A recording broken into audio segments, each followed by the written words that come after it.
À quel moment est-ce qu'on devient artiste? À quel moment on est considéré comme artiste? La Biodame, cité musicale, aujourd'hui, a l'ambition d'accompagner les artistes et les musiciens du néophyte à l'artiste aguerri et réputé. On essaie d'être présent à toutes les premières étapes de la carrière des musiciens, avec cette idée tout à fait sympathique qui est l'idée de la transmission. Il y a une transmission, il y a quelque chose qui est en train de se passer depuis 50 ans, qui est de l'ordre d'un savoir-faire qu'on transmet. Avec les musiciens, j'ai envie de dire en devenir jusqu'à ce qu'ils soient confirmés, on a tout le volet formation professionnelle avec le jeune orchestre de l'abbaye. Et alors, on va prendre le parcours d'un jeune violoncelliste, par exemple, qui s'inscrirait dans nos formations du jeune orchestre de l'abbaye. Il va faire une série de stages symphoniques, stages de musique de chambre, cours individuels avec des maîtres en la matière. Il va rester parmi nous au sein du jeune orchestre 2-3 ans.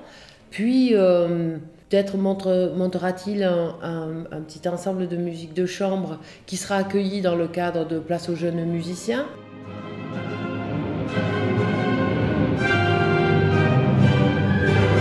Mais il continuera aussi à travailler dans des ensembles qui peuvent être invités dans le cadre du festival, comme, je ne sais pas, les ensembles de Jérémy Rorer ou les ensembles de François-Xavier Rode, enfin tous les ensembles professionnels. Donc on le retrouve à ce moment-là. On leur apprend à être d'une part rigoureux et quand même libérés. C'est-à-dire qu'il ne s'agit pas d'être dans un carcan.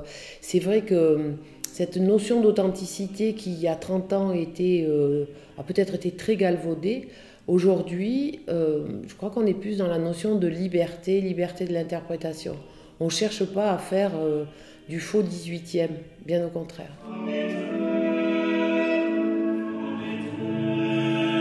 On parle d'émergence, moi je parle de 3e génération, c'est mon côté mère de famille. Je suis très attachée à cette idée je l'ai dit, de transmission de choses, de jeunes qui aujourd'hui reprennent l'ouvrage de leur père, entre guillemets, et le remettent en question.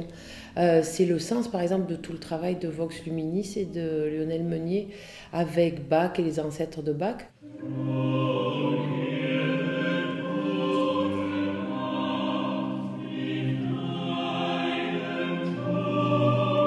C'est toujours Bach, ça fait 30 ans, 40 ans qu'à Saintes on joue Bach, mais en même temps avec une vision qui n'est pas celle d'il y a 30 ans, qui n'est pas celle de Philippe Hervègue, qui est celle de Lionel Meunier.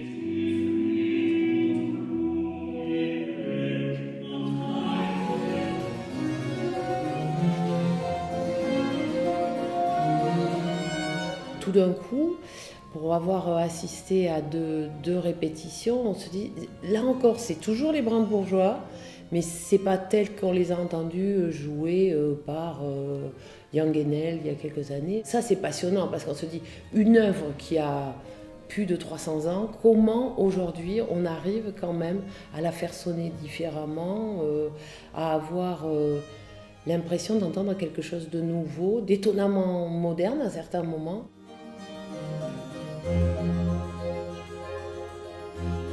Moi, je suis très fière que ce renouveau puisse se passer ici. Comme il y a 30 ans, la musique baroque, tout d'un coup, s'est réinventée à Saintes. C'est toujours à Saintes qu'il se passe quelque chose et c'est plutôt sympathique.